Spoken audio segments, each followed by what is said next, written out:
19 ساڵ بەسەر ئازادکردنی مامۆستا عەلی باپیر و هاوڕێکانیدا تێدەپەڕێت دوایەوەی بە زانیاری هەڵەی دەسەڵاتدارانی ناوچەکە و بەناحەق بۆ ماوەی 22 مانگ لە زیندانەکانی هێزەکانی ئەمریکادا بەند کرا. دەستگیرکردنی مامۆستا عەلی باپیر، ئەمیری کۆمەڵ و هەریەک لە دارا محەممەد ئەمین و عەبدوڕەحمان سان و تۆفیق کەریم ئەندامی سەرکردایەتی ئەو کاتی کۆمەڵی ئیسلامی و ژمارەیەک لە پێشمەرگەکان حاڵەتێکی نامۆ و دەگمەن بوو.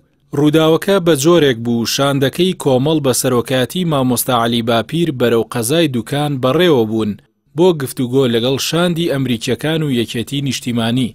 بەڵام لە ڕێگای نێوان سلێمانی دوکان و لە نزیک گوندی قەمچۆغە کەوتنە بۆسەیەکی ئەمریکیەکانەوە کە 3 هێلیکۆپتەریان لەگەڵ بوو و بەناحەق دەستگیر کران. دەستگیرکردنی مامۆستا عەلی باپیر و سەرکردە و پێشمەرگەکانی کۆمەڵ یەکێکی دیکە بوو لەو تەنگەژە و بربەستانەی ناحەزانی کۆمەڵ دروستیان کرد. دوای ئەوەی چەندین هەنگاوی دیکە بۆ شەڕ پێفرۆشتنی ئەم هێزە پەرێزپاکە نرا، لەوانەش موشکبارانی بارەگاکانی کۆمەڵ لە هەورامان لەلایەن ئەمریکاوە و شەهیدکردنی دەیان پێشمەرگە. شەهیدکردنی مامۆستا عەبدوڵای قەسرێ لە بازگەی تاسڵوجە لەلایەن هێزێکی یەکێتیەوە. داخستنی بارەگاکان و ڕاگواستنی هێزەکان لە هەورامانەوە بۆ پشتدەر، دەستگیرکردنی سەدان ئەندام و لایەنگر بەبێ پاساو، هێرشی میدیایی و هەڵبەستنی سەدان تۆمەت و بوهتانی ناڕاست، بایکۆتکردن و ئابڵوقەدانی سیاسی لەلایەن زۆرێک لە هێزەکانی هەرێمەوە بۆ سەر کۆمەڵ.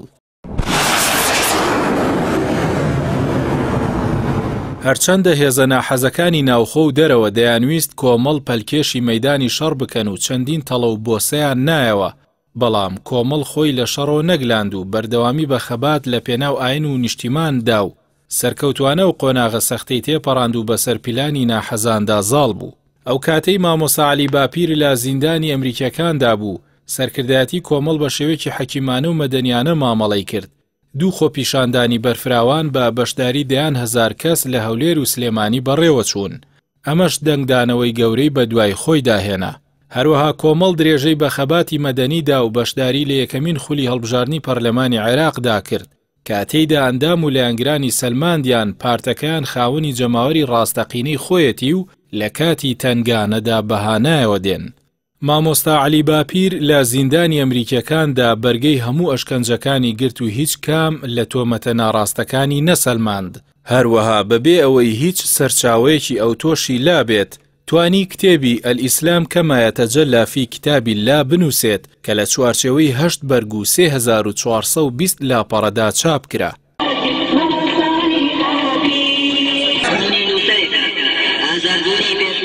دوجار پاش 659 ڕۆژ لە زیندانیکردن و لە 28 چواری 2005 بەبێ ئەوەی هیچ کام لە تۆمەتەکانی بەسەردا ساغ ببێتەوە، مامۆستا عەلی باپیر لەلایەن ئەمریکای داگیرکاری عێراقەوە ئازاد کرا و لەلایەن هەزاران هاوڵاتی کوردستانەوە لە نزیک گوندی چیمەنی سەر بە پارێزگای کەرکووک پێشوازیەکی گەرمی لێکرا.